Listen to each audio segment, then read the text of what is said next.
நான் இந்த திராவிட குஞ்சுகளுக்கு சவாலாக சொல்கிறேன், நீங்கள் சொல்கிற சமூக நீதி கருத்தை எல்லாம் வைத்துக் கொள்ளுங்கள்.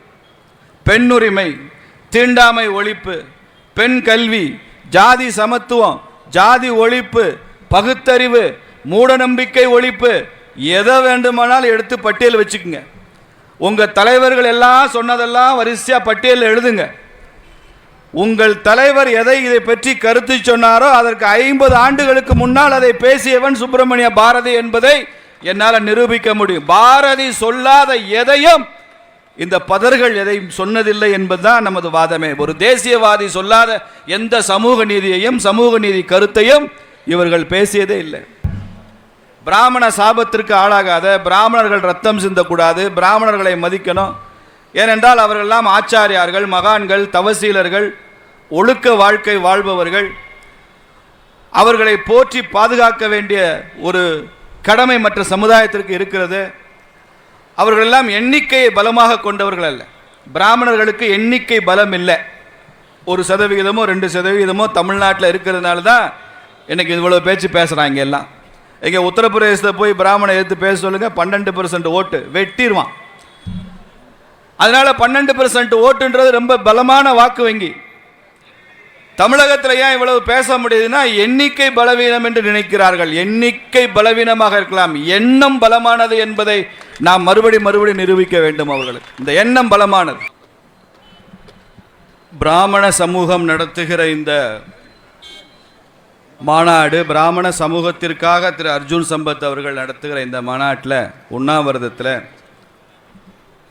உனக்கு என்ன வேலை, பாரதிய ஜனதா கட்சி ஏன் செல்ல வேண்டும் என்று பலரும் கேட்டார்கள். நான் சொன்னேன், காலில் முள் குத்தி விட்டால் கண் தானே அழுகிறது. அதனால் காலில் முள் குத்துனா கண்ணு தான் அழுகும். பிராமண சமூகத்திற்கு ஒரு பிரச்சனை என்றால் பாரதிய ஜனதா கட்சி தான் முன்னாலே ஓடி வந்து நிற்கும் என்று நான் சொல்லியிருக்கிறேன். பிராமண சமூகம் மாத்திரமல்ல, எனக்கு முன்னால் பேசிய வழக்கறிஞர் ஐயா குறிப்பிட்டது போல தேவேந்திரகுல வேளாளர் சமூகத்தின் அரசாணைக்கும் பட்டியல் வெளியேற்றத்திற்கும் கூட பாரதிய ஜனதா கட்சி தான் முன்னின்று அதற்கென்ற முன்னெடுப்புகளை எடுத்துக்கொண்டிருக்கிறோம். ஏனென்றால் நாம் எல்லாம் அந்த சமூகம் இந்த சமூகம் என்ற ஜாதி ரீதியான அடையாளங்கள் நமக்குள் 1000 இருந்தாலும் இந்த ஜாதியில் எல்லாம் கடந்து நான் இந்து என்ற உணர்வுடன் இருக்க வேண்டும் என்று நினைப்பவன் நான். ஒரு இந்துவுக்கு பிரச்சனை என்றால் இன்னொரு இந்து வேடிக்கை பார்த்து கொண்டிருப்பதற்கு அல்ல. சிக்காகோவிலே சென்று பேசிவிட்டு வந்த விவேகானந்த சுவாமி யார் ஒருவன் இந்துவாக இருக்க முடியும் என்று ஒரு வரையறை சொல்கிறார். இந்து என்று சர்டிபிகேட்டில் போட்டுக்கொள்பவன் மாத்திரம் இந்துவாக இருக்க முடியாது. எனது அப்பாவும் அம்மாவும் இந்து என்று சொல்லிக் கொள்பவர்கள் மாத்திரம் இந்துவாக இருந்துவிட முடியாது. விவேகானந்தர் சொல்கிறார், இந்து என்று சொன்ன மாத்திரத்தில் எவன் உடம்பில் 1000 மின்னல்கள் பாய்ந்தது போல உணர்வு இருக்கிறதோ அவன்தான் இந்து என்று சொல்கிறார். 1000 மின்னல்கள் பாயணும். இந்து என்று சொன்ன மாத்திரத்தில் அவன் எந்த மொழியோ, எந்த மாநிலமோ, எந்த ஜாதியோ, அவனை உன் சொந்த சகோதரன் போல நீ பாவிக்க முடியும் என்றால் அப்போதுதான் நீ இந்து என்று சொல்கிறார் விவேகானந்தர். அதனால்தான் இங்கே இருக்கக்கூடிய தவ பெருந்திரும் கூட்டம் எல்லாம், சகோதர சகோதரி எல்லாம் என் சொந்த இனமாக நினைத்து நான் இங்கே வந்திருக்கிறேன். இங்கே இருக்கிற உங்கள் ஒவ்வொருவரும் பிரச்சனையும் நமது அனைவருடைய பிரச்சனையாக நாம் பார்க்க வேண்டும். இந்தியாவிலேயே வேறு எந்த மாநிலத்திலும் இல்லாத ஒரு அட்ராசிட்டி தமிழகத்தில் மாத்திரம்தான். ஆயிரக்கணக்கான ஆண்டுகளாக இந்த சமுதாயத்திற்கு தொண்டு செய்த, பங்களிப்பு செய்த ஒரு சமுதாயத்தை தமிழ் பெற்றா, தமிழ் மீது காதலா, அபிமானமா, நான் எதற்கும் குறைந்தவன் அல்ல என்று முன்மாதிரியாக காட்டக்கூடிய ஒரு சமுதாயம், விடுதலை போராட்டமா, நான் அதற்கு வழிகாட்டுகிறேன் என்று எல்லோருக்கும் வழிகாட்டிய ஒரு சமுதாயம், சமூக நீதியா, அதற்கு நான் சற்றும் குறைந்தவன் அல்ல என்று முன்னெடுத்துக்காட்டாக இருந்த ஒரு சமுதாயம். அப்படிப்பட்ட பிராமண சமுதாயத்தை குறிவைத்து தாக்கி அவர்களை சிறுமைப்படுத்துவது, ஏளனப்படுத்துவது, கிண்டல் செய்வது, கேலி செய்வது, அவர்கள் மீது ஒரு மறைமுகமான ஒரு சைக்காலஜிக்கல் அட்டாக், உளவியல் தாக்குதல் நடத்துவது தான் இன்றைய தமிழகத்தினுடைய போக்காக இருக்கு. ஒரு வகையில் நான் திமுக ஆட்சிக்கு நன்றி சொல்ல கடமைப்பட்டிருக்கேன். ஒரு அவுரங்கசீப் இல்லை என்றால் ஒரு விஜயநகர சாம்ராஜ்யமோ சத்ரபதி சிவாஜியோ வந்திருக்க மாட்டாங்க. ஒரு பாமினி சுல்தான்கள் இல்லைன்னா இங்கே ஒரு இந்து சாம்ராஜ்யம் உருவாகி இருக்காது. அது மாதிரி திமுக ஆட்சி நடக்கவில்லை என்றால் நாம் இந்துக்கள் எல்லாம் இப்படி ஒன்று கூடி இருக்க மாட்டோம். நம்ம எல்லாம் ஒன்றிணைத்து வைத்த ஐயா திமுக ஐயா அவர்களுக்கு தான் நம்ம நன்றி சொல்லணும். நம்ம எல்லாம் ஒன்றிணைத்திருக்கிறார்கள். இந்த உணர்வு தான் நம்மை ஒன்றிணைக்கும். அப்படிப்பட்ட ஒரு பாரம்பரியம் வாய்ந்த சமுதாயத்தை போற போக்கில் சொல்லிவிட்டு சென்று விட முடியாது. இப்படித்தான் உலகமெல்லாம் ஒரு காலத்தில் யூதர்கள் கொடுமைப்படுத்தப்பட்டார். உலகத்தின் எந்த நாட்டில் இருந்தாலும் ஒரு யூதன் என்றால் அவன் அங்கே குடியிருக்க முடியாது. ஒரு யூதன் என்றால் அவனுக்கு எந்த மரியாதையும் இருக்காது. ஒரு யூதனுக்கு மண் இல்லை, தேசம் இல்லை, ராஜ்யம் இல்லை, மொழி இல்லை. உலகமெல்லாம் துரத்தி அடிக்கப்பட்ட இனம் யூத இனம். அப்படி உலகமெல்லாம் துரத்தி அடிக்கப்பட்ட யூதர்கள் இந்தியாவிற்கு வந்தபோது இங்கே அவர்கள் முழுமையாக ஏற்றுக்கொள்ளப்பட்டார்கள். அவர்களுக்கென்று முழு மரியாதை தரப்பட்டது. அவர்கள் மதத்தை அவர்கள் பின்பற்றுவதற்கு முழு சுதந்திரம் கொடுத்தவர்கள் இந்துக்கள். அப்படி ஒன்றும் தமிழ்நாட்டின் யூதர்கள் அல்ல பிராமணர்கள். அதை இந்த மன்றத்தில் நான் பதிவு செய்ய விரும்புகிறேன். தமிழ்நாட்டின் யூதர்கள் அல்ல பிராமணர்கள். ஒவ்வொரு இந்துவின் இரத்தத்திலும் ஒவ்வொரு பிராமண சமுதாயத்தினுடைய அந்த பெருமையும் மாண்பையும் காக்க வேண்டும் என்ற உணர்வு நமக்கு இருக்கிறது. ஒரு பிரபலமான தொழிற்சங்க தலைவர் ஒரு முறை சொன்னார். பிரபலமான தொழிற்சங்க தலைவர், அவர் பிராமண சமுதாயத்தை சாராதவர். மிகப்பெரிய போராட்டம் நடத்துகிறார், நூற்றுக்கணக்கில் போராட்டம். அந்த நிகழ்ச்சிக்கு தலைமை தாங்கி தொழிலாளி ஒரு பிராமண சமுதாயத்தை சார்ந்தவர். காவல்துறை லத்தி சார்ஜ், அவருக்கு மண்டை உடைந்து விடுகிறது, ரத்தம் வருகிறது. இது பல ஆண்டுகளுக்கு முன்னால் நடந்தது. அப்போது அந்த அம்மா சொன்னாங்களா, அந்த தொழிற்சங்க தலைவருடைய வயதான பெரியவர், அந்த மூதாட்டி, நீ என்னதான் போராட்டம் நடத்துப்பா, என்ன வேணாலும் ஒரு பெரிய போராட்டத்தை நடத்தி கோரிக்கையை சாதிச்சு கொடு, ஆனால் பிராமணனை ரத்தம் சிந்த விடாத, அது இந்த தேசத்திற்கு ஆகாது என்று சொன்னார்கள் என் தாய். அப்போதான் எனக்கே அது புரிந்தது என்று சொல்கிறார். இந்த நாட்டினுடைய மண் வாசனை அது. பிராமண சாபத்திற்கு ஆளாகாத, பிராமணர்கள் ரத்தம் சிந்தக்கூடாது, பிராமணர்களை மதிக்கணும். ஏனென்றால் அவர்களெல்லாம் ஆச்சாரியார்கள், மகான்கள், தவசீலர்கள், ஒழுக்க வாழ்க்கை வாழ்பவர்கள். அவர்களை போற்றி பாதுகாக்க வேண்டிய ஒரு கடமை மற்ற சமுதாயத்திற்கு இருக்கிறது. அவர்களெல்லாம் எண்ணிக்கையை பலமாக கொண்டவர்கள் அல்ல. பிராமணர்களுக்கு எண்ணிக்கை பலம் இல்லை. 1% 2% தமிழ்நாட்டில் இருக்கிறதுனால தான் எனக்கு இவ்வளோ பேச்சு பேசுகிறாங்க எல்லாம். இங்கே உத்தரப்பிரதேசத்தை போய் பிராமணை எடுத்து பேச சொல்லுங்க, 12% ஓட்டு வெட்டிடுவான். அதனால 12% ஓட்டுன்றது ரொம்ப பலமான வாக்கு வங்கி. தமிழகத்தில் ஏன் இவ்வளவு பேச முடியுதுன்னா, எண்ணிக்கை பலவீனம் என்று நினைக்கிறார்கள். எண்ணிக்கை பலவீனமாக இருக்கலாம், எண்ணம் பலமானது என்பதை நாம் மறுபடி நிரூபிக்க வேண்டும் அவர்களுக்கு. இந்த எண்ணம் பலமானது. தமிழகத்தில் மாத்திரம் நான் சொல்றேன், பிராமணர்கள் செய்யாத எதையும் வேற யாரும் செய்ததில்லை. இந்த திராவிட குஞ்சுகள் நினைத்து பார்க்காத சமுதாய சீர்திருத்தத்தை எல்லாம் இந்த பிராமணர்கள் செய்திருக்கிறார்கள். அன்பு தம்பி திருமாறன் பட்டியலிட்டார். மங்கள் பாண்டேலிருந்து சந்திரசேகர ஆசாத்திலிருந்து வாஞ்சிநாதன் வரைக்கும் நாடு முழுக்க சொன்னார். நான் தமிழகம் மாத்திரம் சொல்றேன், தமிழகத்தில் மாத்திரம் சொல்கிறேன். 39 வயது வாழ்ந்துவிட்டு மறைந்த ஒரு முண்டாசு கவிஞன் தான் பாரதி. நான் இந்த திராவிட குஞ்சுகளுக்கு சவாலாக சொல்கிறேன், நீங்கள் சொல்கிற சமூக நீதி கருத்தை எல்லாம் வைத்துக் கொள்ளுங்கள். பெண் உரிமை, தீண்டாமை ஒழிப்பு, பெண் கல்வி, ஜாதி சமத்துவம், ஜாதி ஒழிப்பு, பகுத்தறிவு, மூட நம்பிக்கை ஒழிப்பு, எதை வேண்டுமானால் எடுத்து பட்டியல் வச்சுக்கோங்க. உங்க தலைவர்கள் எல்லாம் சொன்னதெல்லாம் வரிசையா பட்டியல் எழுதுங்க. உங்கள் தலைவர் எதை இதை பற்றி கருத்து சொன்னாரோ அதற்கு 50 ஆண்டுகளுக்கு முன்னால் அதை பேசியவன் சுப்பிரமணிய பாரதி என்பதை என்னால் நிரூபிக்க முடியும். பாரதி சொல்லாத எதையும் இந்த பதர்கள் எதையும் சொன்னதில்லை என்பதுதான் நமது வாதமே. ஒரு தேசியவாதி சொல்லாத எந்த சமூக நீதியையும் சமூக நீதி கருத்தையும் இவர்கள் பேசியதே இல்லை. பெண்களுக்கு முதல்ல சொத்துரிமை கொடுக்கணும்னு சொன்னவன் பாரதி. அது 1989 கருணாநிதி அவர்கள் முதலமைச்சராக இருந்தபோது நிறைவேற்றிவிட்டு, இது எங்கள் ஐயா ஈவேரா சொன்னதுன்னு சொல்றான். ஈவேரா சொல்லலடா, அவருக்கு ஒரு பாட்டை இருந்தான்டா பாரதின்னு அவன் சொன்னா பெண்களுக்கு சொத்துரிமை கொடுக்கணும். பெண் கல்வி வேண்டும் என்று சொன்னான். கடையத்தில் தனது 5 வயது மகளை பள்ளிக்கூடத்துக்கு கூட்டிட்டு போற பாரதி, என் பொண்ணை பள்ளிக்கூடத்தில் சேர்த்துக்கோ, 5 வயசு பொண்ணு. அவன் சொல்றான், இல்லை பொம்பளை பிள்ளைங்களுக்கு பள்ளிக்கூடத்தில் சேர்க்கறது இல்லை. படிக்கிறதுக்கு என்னடா பாகுபாடு, பெண் என்றால் என்ன, ஆண் என்றால் என்ன, என் பொண்ணு பள்ளிக்கூடத்தில் படிக்கணும்னு சொல்லி ஸ்கூலில் விட்டுட்டு வந்தவன் பாரதி. பெண் கல்வி வேண்டும், பட்டங்கள் ஆள்வதும் சட்டங்கள் செய்வதும் பாரினில் பெண்கள் நடத்த வந்தோம்னு சொன்னவன் பாரதி. எவ்வளவு உச்சபட்சமாக போய் சொல்லியிருக்கிறான். தீண்டாமை ஒழிக்க வேண்டும் என்பதில் எவ்வளவு உச்சம். நாம கூட ஜாதியின் அடிப்படையில், பிறப்பின் அடிப்படையில் ஜாதி பார்க்கிறோம்.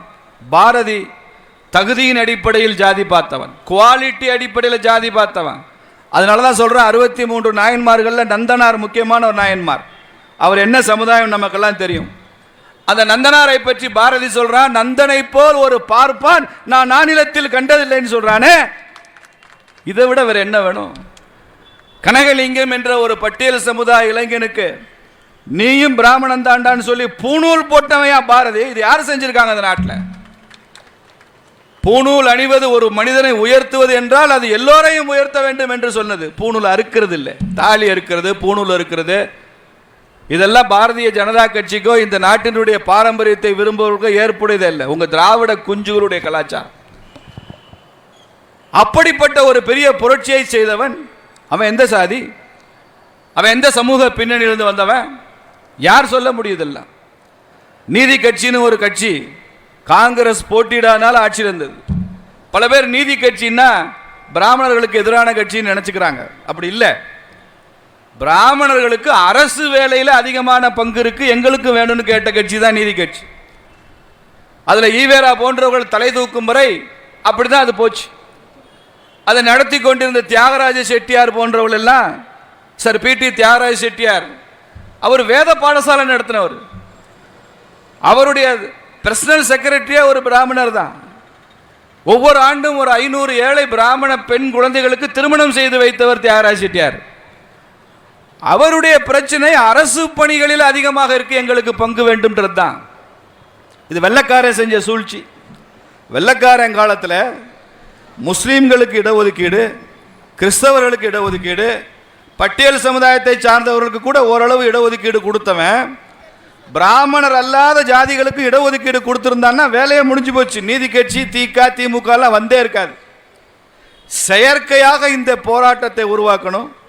பிராமணர் அல்லாதவர் என்கிற இந்த சிக்கலை உருவாக்க வேண்டும் என்பதற்காக ஆங்கிலேயன் விட்டு சென்ற வழி, அந்த ஆங்கிலேயன் விட்டு சென்ற வழியில செல்கிறவங்க தான் இவங்கெல்லாம். வெள்ளக்காரன் பேரம்பேத்திக்கு தான் இந்த திராவிட குஞ்சுகள்லாம்.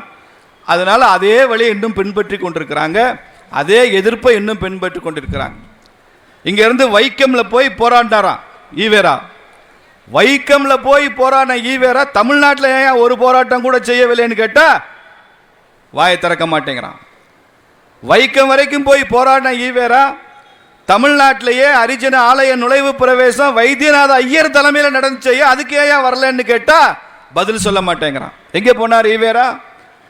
தமிழ்நாட்டின் எந்த ஆலயங்களும் பட்டியல் சமுதாய மக்களுக்கு அனுமதி இல்லாத காலத்தில் அதை ஒரு சவாலாக எடுத்து காங்கிரஸ் கட்சி கோலோச்சி கொண்டிருந்த காலத்தில் மதுரையில் மீனாட்சி அம்மன் கோயிலில் ஆலய பிரவேசம் நடத்தினவர் வைத்தியநாத ஐயர். அதற்கு உறுதுணையாக இருந்து அப்போது தமிழகத்தின் முதலமைச்சராக இருந்து அதற்கு சட்டம் போற்றவர் ராஜாஜி, மூதறிஞர் ராஜாஜி. அதற்கப்புறம் என்எம்ஆர் சுப்பராமன் அவர்கள், பசும்பொன் தேவர் அவர்கள் எல்லாம் உடன் இருந்து எப்படி செய்தார்கள் என்பதெல்லாம் நமக்கு தெரியும்.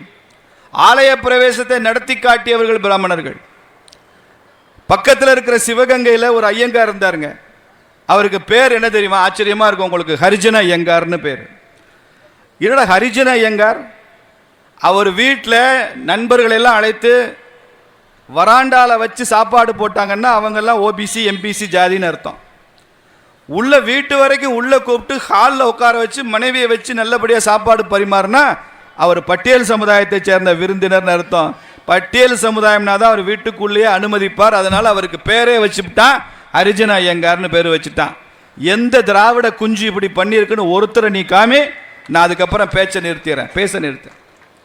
ஆந்திராவில் கோ ராமச்சந்திர ராவ்னு ஒருத்தர் இருந்தாருங்க. பெரிய நாத்திகர். அவர் கடவுள் நம்பிக்கை இல்லை. மகாத்மா காந்தி கூட உங்களுக்கு கடவுள் நம்பிக்கை இருக்கிறது தப்புன்னு பெருசாக வாதம் பண்ணக்கூடியவர் கோ ராமச்சந்திர ராவ். பிராமண சமுதாயத்தை சார்ந்தவர் தான், நாத்திகர். அப்படி சில கேஸ் இருக்கு. நம்ம ஊர் கமலஹாசன் மாதிரி சில லூசுக தெரியுது. அந்த கோரா ஆனால் பெரிய தேசபக்தர். முதுகலை பட்டம் பெற்ற தன் பெண் மகள், முதுகலை பட்டம் பெற்ற அந்த காலத்து எம்ஏ தனது மகளை நான் ஒரு பட்டியல் சமுதாயத்து இளைஞனுக்குத்தான் திருமணம் முடித்து கொடுப்பேன்னு பிடிவாதம் செய்து அந்த பெண்ணும் ஏற்றுக்கொண்டு ஒரு எஸ்சி கேண்டிடேட்டுக்கு தன் பெண்ணை சுதந்திரத்திற்கு முன்னால் திருமணம் முடித்து கொடுத்தவர் கோ ராமச்சந்திர ராவ். இது புரட்சி இல்லைன்னா வேற எந்த வெங்காயம்டா புரட்சின்னு கேட்குறேன். வேற எந்த வெங்காயம் புரட்சி? இதுதான் புரட்சி. எத்தனை பேர் உன்னால பண்ண முடியுதெல்லாம்? எவ்வளவு உச்சபட்சமான விஷயத்தை செஞ்சிருக்கிறாங்க. தமிழ் தாத்தான்னு சொல்றமே ஊவே சாமிநாத ஐயர், அவர் செய்யாத தமிழ் தொண்டா? தமிழ் தொண்டுக்கு முன்னுதாரணமாக இருக்கிற ஊவே சாமிநாத ஐயர் தானே. அவரை பத்தி சொல்றான் திராவிட குஞ்சு சொல்லுது, ஊவே சாமிநாத ஐயர் பிராமணராக இருந்தாலும் நல்லவர். பிராமணராக இருந்தாலும் நல்லவரா? நீ திராவிட குஞ்சா இருந்தாலும் அயோக்கியன்னு அர்த்தம். அதனாலதான் பிராமணராக இருந்தாலும் நல்லவர்னு சொல்ற. இப்படி எப்படியெல்லாம் ஒரு சமூகத்தை இழிவுபடுத்த வேண்டுமோ அப்படியெல்லாம் பேசுறது. உச்சத்தை தொட்டவர்கள், தீண்டாமை ஒழிப்புல முன்னின்ற சமுதாயம். வாவேசு ஐயரை பத்தி சொன்னார் தம்பி திருமாறன். வாவேசு ஐயர் கம்பராமாயணத்தை தமிழ்ல கொண்டு வந்தவர், திருக்குறளுக்கு ஆங்கிலத்தில் உரை எழுதினவர், வாஞ்சிநாதனுக்கு டெல்லியில் இந்தியா ஹவுஸ்ல இருந்து துப்பாக்கி அனுப்பிச்சு பயிற்சி எடுத்து அவனை ஆசை காலி பண்ணவர் வாவேசு ஐயர். சுப்பிரமணிய சிவா பேசினா அப்படியே தூத்துக்குடியும் திருநெல்வேலியுமே அப்படியே அலறும், நிற்கும், கதிகலங்கி போகும். அப்படிப்பட்ட ஒரு ஃபயரி பர்சன்ஸ், ஃபயரி லீடர்ஸ், எவ்வளவு உணர்ச்சி வசமான தலைவர்களாக இங்கே உருவாக்கி இருக்கிறாங்க. எப்படிப்பட்ட தரமான தலைவர்கள்லாம் உருவாகி இருக்கிறாங்க. அவர்கள் பின்னால் ஒட்டுமொத்த சமூகமும் எப்படி போச்சு. ஐயா காமராஜர் தன் வாழ்நாள் முழுக்க தனது அரசியல் குருவாக ஏற்றுக்கொண்டவர் ஐயா சத்தியமூர்த்தி. ஒரு பக்கம் ராஜாஜி அவர்களை எதிர்த்திருக்கலாம் அவரு, ஆனால் ஐயா சத்தியமூர்த்தியை தனது அரசியல் வழிகாட்டியாக ஏற்றுக்கொண்டவர். சத்தியமூர்த்தி என்ன சமுதாயம்? காமராஜர் கடைசி வரைக்கும் பிராமணரை எதிர்த்தாரா? என்னடா எதிர்த்தாரு? ராஜாஜி எதிர்த்தாரா? அது அரசியல், ஜாதிக்காக இல்லை. அப்படி பிராமணர் என்பதற்காக எதிர்த்தாருன்னா சத்தியமூர்த்தியை தான் வழிகாட்டி ஏற்றுக்கிறார், அவரும் பிராமணர் தானே. அதுக்கு பதில் கிடையாது. வாயில கப்சிப் பிளாஸ்டரி தான் போட்டு ஒட்டு. கேள்வி கேட்டா பிளாஸ்டரி போட்டுருவான், இல்ல கேள்வியை மாத்திட்டு வேற ஏதாவது சொல்லி நம்மளை திட்டுவான். இப்படி எல்லா கோல்மாலும் பண்ணக்கூடிய சித்தாந்தத்துக்கு பேர் தான் திராவிட குஞ்சுகள் சித்தாந்தம் அப்படின்னு பேர். இந்த ரொம்ப நாளைக்கு இந்த குஞ்சு இருக்காதுங்க. 2026 வரைக்கும் தான் இந்த குஞ்சு. திருமாறன் சொன்னார், நாளைக்கு சட்டமன்றம் கூடுது, தீர்மானம் நிறைவேற்றுன்னு. அது நம்ம ஆசை, விருப்பம், எச்சரிக்கை வைத்துக் கொள்ளலாம், ஆனால் நடக்காது. இது நடக்காது. பிராமணர்களுக்கு என்று ஒரு கடமை இருக்கு. வரலாற்றில் பிராமணர்களுக்கு என்று ஒரு கடமை இருக்கு. அந்த கடமையை நமது முன்னோர்கள் எப்போதும் செஞ்சிருக்காங்க. இப்போ மாதிரி நம்ம வேற எதை பற்றியும் கவலைப்படாமல் கல்யாணம், காது குத்து, சீர் வரிசை, வரதட்சணை, பகவான் பார்த்துட்டு போயிடுவான், நமக்கு என்ன சுவாமின்னு போய்கிட்டு இருந்தீங்கன்னா இதெல்லாம் ஒன்றும் கதைக்காகாது.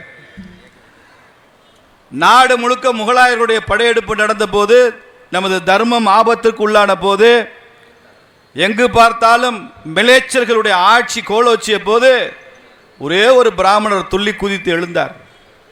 அவர் தான் சத்ரபதி சிவாஜியை கூப்பிட்டார். ஒரு இந்து சாம்ராஜ்யம் நீ அமைக்கணும்டான்னு சொன்னார். மற்ற மன்னர்களுக்கும் சிவாஜிக்கு என்ன வித்தியாசம் தெரியுமா? மற்ற மன்னர்கள் எல்லாம் மன்னனின் மகனாக இருந்து மன்னனானவர்கள். சத்ரபதி சிவாஜி தான் சாமானியனாக இருந்து மன்னனான மகாத்மாவன் சத்ரபதி சிவாஜி. அப்படி மகத்தான இந்து சாம்ராஜ்யத்தை உருவாக்கிய மன்னனாக சத்ரபதி சிவாஜியை உருவாக்கியது ஒரு சமர்த்த ராமதாசர், பிராமண சமுதாயத்தை சார்ந்தவர்.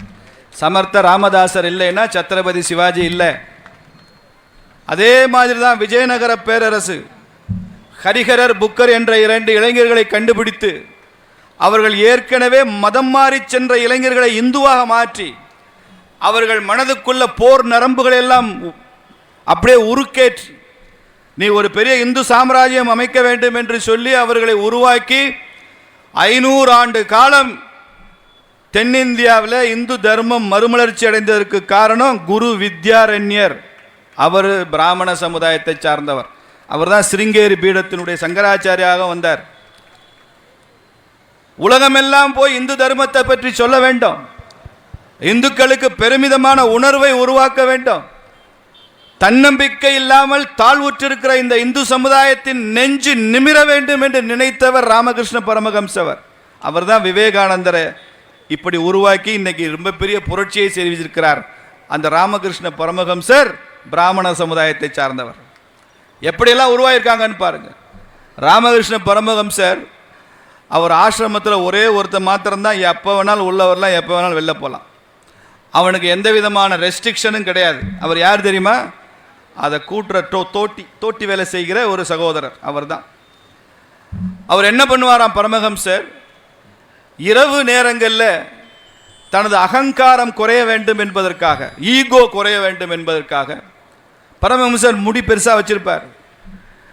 அந்த பகுதியில் துப்புரவு தொழிலாளிகள் வசிக்கிற அந்த பகுதியில் போய் அந்த பகுதியினுடைய அந்த தரைகளையோ அந்த கழிவறை பகுதிகளையோ குளியலறை பகுதிகளையோ தனது முடியினால, தலைமுடியினாலேயே அந்த பகுதியை துப்புரவு செய்தவர் ராமகிருஷ்ண பரமஹம்சர். தனது அகங்காரத்தை ஒழித்துக் கொள்வதற்காக எப்படிப்பட்ட அர்ப்பணிப்பு உள்ள இந்த சமுதாயத்தை பற்றி எப்படிப்பட்டவன்லாம் என்ன பேசுகிறான், காரி துப்பிட்டு தாங்க போடணும். அதனால் இந்த பிராமண சமுதாயத்திற்கு ஒரு பெரிய கடமை உண்டு, வரலாற்று கடமை. எப்போதெல்லாம் அதர்மம் தலை தூக்குகிறதோ, எப்போதெல்லாம் தர்மத்திற்கு எதிரான ஆட்சி வருகிறதோ, எப்போதெல்லாம் இந்த நாட்டில் இருள் கவ்வுகிறதோ, அப்போதெல்லாம் நான் உண்டு, என் வேலை உண்டு, என் பிள்ளை உண்டு, ஐடி கம்பெனி வேலை உண்டு, வெளிநாட்டுக்கு ஓடி போயெல்லாம் நினைக்காம நான் இந்த மண்ணில் இருப்பேன், இந்த ஆட்சியை அகற்றுவேன் என்று சூளுரைக்க வேண்டியது உங்கள் கட்டம். ஏதோ 2000 வருஷத்துக்கு முன்னால சாணக்கியன் தான் மௌரிய சாம்ராஜ்யத்தை உருவாக்குவதற்காக சாணக்கிய சபதம் செய்தான் நினைக்காதீங்க. இன்று ஒவ்வொருவரும் நீங்கள் சாணக்கியராக மாற வேண்டிய காலம் இருக்கு. நீங்க சாணக்கியராக மாறினா நானோ அர்ஜுன் சம்பத்தோ திருமாறனோ சந்திரகுப்த மௌரியனாக மாறுவதற்கு நாங்கள் தயாராக இருப்போம். நீங்க சாணக்கியரா இல்லாம இல்ல அதெல்லாம் வேண்டாங்க, நாங்க சௌரியமா இருக்கத்தான் பிறந்திருக்கிறோம், சாணக்கியா இருக்கா பிறக்கலன்னு நினைச்சா வெறும் சந்திரகுப்தனால மாத்திரம் இந்த பணிகளை செய்துவிட முடியாது. சாணக்கியனும் சந்திரகுப்தனும் சேரும்போது தான் நந்த வம்சம் துடைத்து அழியும், இந்த திமுக ஆட்சியும் துடைத்தெறியப்படும் காலம் வந்துவிட்டது. அது 2026 அது நடக்கும். அதற்காக பெரிய போராட்டம், கத்தி, யுத்தம், ரத்தம், பீரங்கி, தோட்டெல்லாம் வேண்டியதில்லை. இன்னைக்கு ஜனநாயகம் தான். சிவாஜி, சத்ரபதி சிவாஜி இந்து சாம்ராஜ்யம் அமைக்கணும்னா கோட்டையெல்லாம் போய் பிடிக்கணும். இன்னைக்கு கோட்டையெல்லாம் போய் பிடிக்க வேணாம், ஓட்டை பிடிச்சா போதும், ஓட்டு பிடிச்சா போதும். நம்ம நினைக்கிற மாதிரி இந்த திராவிட குஞ்சுகளுக்கு இதெல்லாம் தெரியவில்லைன்னு நினைக்காதீங்க. தெரியாத மாதிரி நடிக்கிறான், தெரியாத மாதிரி நடிக்கிறான். ஒருத்தன் வாயே திறக்கல, என்ன சொன்னாலும் வாயை திறக்க மாட்டேங்கிறான். வாயத்தரன்னா வாயை தர மாட்டான், மூக்க பிடிங்க வாயை திறப்பான். திமுக ஆட்சிக்கு நீங்க மூக்க பிடிச்சீங்கன்னா திமுக நானும் பிராமணன் தான் ஒரு நாளைக்கு சொல்லிட்டு வரப்போறானா இல்லையான்னு பாருங்க. எங்களுக்கும் வேதம் தெரியும், எங்களுக்கும் உபனிஷத்து தெரியும், எங்கள் தாத்தா காலத்திலே நாங்கள் இதெல்லாம் படிச்சிருக்கோம். ஊவே சாமிநாதையரே எங்கள் வீட்டுக்கு தான் வந்தார், அவர் தான் எங்கள் குருன்னு சொல்ல போகிறானா இல்லையான்னு பாருங்கள். ஏன் தெரியுமா? இந்துக்கள் என்னைக்கு இந்துவாக வாக்களிக்கிறானோ அன்னைக்கு திமுக நானும் இந்து தான் என்று சொல்லிக்கொண்டு வருவார்கள். ஏன்னா ஓட்டோட சக்தி வலிமையான சக்தி. வேறு எந்த காலகட்டத்திலும் இந்த உலக வரலாறு தோன்றியதிலிருந்து இவ்வளவு வலிமையான ஒரு ஆயுதம் நம் கை கிடைச்சதே இல்லை. அணுகுண்டு கூட இந்த வலிமையான ஆயுதம் இல்லை, அது அழிவுக்கு தான் காரணம். ஓட்டு இருக்க மக்கள் மனதை வென்று மக்களை நம் பக்கம் கொண்டு வந்து வாக்களிப்பதன் மூலமாக ஒரு ஆட்சி மாற்றத்தை நடத்த முடியும் என்று சாமானிய மக்களுக்கு கிடைத்திருக்கிற இந்த சக்தி இருக்கிறதே, இதை வரலாற்றில் நாம் பயன்படுத்தணும். அதனால ஒவ்வொரு பிராமண சமுதாயத்தை சார்ந்தவரும் சூளுரைக்கணும். நான் ஓட்டு போடுவேங்க பிஜேபிக்கு, நான் ஓட்டு போடுவேன் இந்து மக்கள் கட்சிக்கு, நான் ஓட்டு போடுவேன் தென்னிந்திய ஃபார்வர்ட் பிளாக்னு சொன்னா அது போதாதுங்க. 1000 ஓட்டுக்கு நாம் பொறுப்புங்க நீங்க உள்ள ஒவ்வொருத்தரும் சொல்ல வேண்டும் என்று நான் சொல்கிறேன். நான் கூட இங்க தேர்தலில் நிற்கிறப்ப பல பேர் சங்கத்திலிருந்து வந்தாங்க. நாங்க 3000 பேர் இருக்கோம், 5000 பேர் இருக்கோம், நாங்க தான் அழகிரியவே எம்பி ஆக்கணும்னாங்க. பாவங்க எவ்வளவு பெரிய பாவத்தை எல்லாம் நம்ம பண்ணியிருக்கோம் பாருங்க. அழகிரியை நாங்க தான் எம்பி ஆக்கணும். நான் சொன்னேன் அந்த பாவத்துக்காக இப்ப பிஜேபி எம்பியை கொண்டு வாங்க, அந்த பரிகாரம் பண்ணு. எல்லா பாவத்துக்கும் பரிகாரம் நீங்க தானே சொல்றீங்க, அந்த பாவத்துக்கும் ஒரு பரிகாரம் தேடுங்க. 5000 பேர் நாங்கள் இருக்கிறோம் என்பதல்ல, 5 லட்சம் ஓட்டு நீங்கள் சொன்னால் விழும் என்று சொல்கிறேன். சமுதாயம் உங்களை மதிக்கிறது. இன்னைக்கு தமிழ்நாட்டில் எந்த வீட்டில் பிராமணன் இல்லாமல் கல்யாணம் பண்ணுறாங்க? தமிழ்நாட்டில் எந்த வீட்டில் ஒரு பிராமணர்கிட்ட போய் ஆலோசனை கேட்காம ஒரு விஷயம் நடக்குது? எந்த பிராமண ஆசிரியருக்கு மரியாதை இல்லை, எந்த பிராமண உபதேசம் பண்ணுறவருக்கு மரியாதை இல்லை. எல்லாமே வரிசையாக நான் பட்டியலிட்டே சொல்லிக்கொண்டே போக முடியும். அப்படி ஒரு ரெஸ்பெக்டபிள் கம்யூனிட்டி, ஒரு மரியாதை உள்ள சமுதாயம். தமிழகத்தின் அரசியல் தான் உங்களை வேற்றாக பார்க்கிறதே தவிர தமிழகத்தின் சமுதாயம் உங்களை வழிபடுகிற இடத்தில் வைத்திருக்கிறது என்பதை நான் இந்த கூட்டத்திற்கு சொல்ல கடமைப்பட்டேன். தமிழகம் உங்களை மதிக்கிறது. அப்படி இப்படி பேசுறவெல்லாம் பொலிட்டிசைஸ்டு மைண்டுன்னு அர்த்தம். அதனால இந்த அர்ஜுன் சம்பத் அவர்கள், தமிழ் திரு அர்ஜுன் சம்பத் அவர்கள் ஒரு நல்ல இயக்கத்தை முன்னெடுத்திருக்கிறார். அவர் ஒரு விஷயத்தை எடுத்துக்கொண்டால் விடாப்படியாக செய்கிற வல்லமை உள்ளவராக இருக்கிறார். சென்னையில் செய்தால் மாத்திரம் போதாது என்று மதுரையிலும் அதே போராட்டத்தை, அதே முன்னெடுப்பை செய்து கொண்டிருக்கிறார். பாரதிய ஜனதா கட்சியின் சார்பாக அண்ணனது முழு முயற்சியையும் நான் இங்கே பாராட்ட கடமைப்பட்டிருக்கிறேன். நமது அனைவரின் சார்பாக அண்ணன் அர்ஜுன் சம்பத் அவர்களுக்கு நமது கரவொலி மூலமாக அவர் பாராட்டுக்களை தெரிவிப்போம். அதே போல தம்பி திருமாறன் அவர்கள், சமூக நல்லிணக்க காவலர் என்ற பெயர் பெற்றவர் தம்பி திருமாறன். அநேகமாக அவர் சார்ந்த சமுதாயம் தவிர வேற எந்த சமுதாயம் பாதிக்கப்பட்டாலும் உடனே ஓடி போய் குரல் கொடுப்பவர். அவருக்கு ஒரு நம்பிக்கை, அவர் சார்ந்த சமுதாயம் அதுவே தன்னை பார்த்து கொள்ளும் என்ற நம்பிக்கை. மற்ற சமுதாயங்களை யாரும் அவமானப்படுத்தவோ அவதூறு சொல்லவோ அவர் அனுமதிப்பதில்லை. ஒரு சமூக நல்லிணக்க காவலராக இந்த பகுதியில் இருக்கிற அன்பு தம்பி திருமாறன் அவருக்கும் நமது பாராட்டுக்களை, வாழ்த்துக்களை தெரிவித்துக் கொள்வோம். இங்கே மேடையிலும் முன்னிலும் அமர்ந்திருக்கிற ஒவ்வொரு பெரியோர்களுக்கும் சகோதரிகளுக்கும், தவத்திரு வாழ்க்கை வாழ்ந்து கொண்டிருக்கிற இந்த பிராமண சமுதாயத்திற்கும் எனது நன்றியையும் வணக்கத்தையும் தெரிவித்து விடைபெறுகிறேன். உங்களுடன் பாரதிய ஜனதா கட்சி எப்போதும் பயணிக்கும் என்பதையும் உறுதிபட நான் தெரிவித்துக் கொள்கிறேன். பாரத் மாதா கி.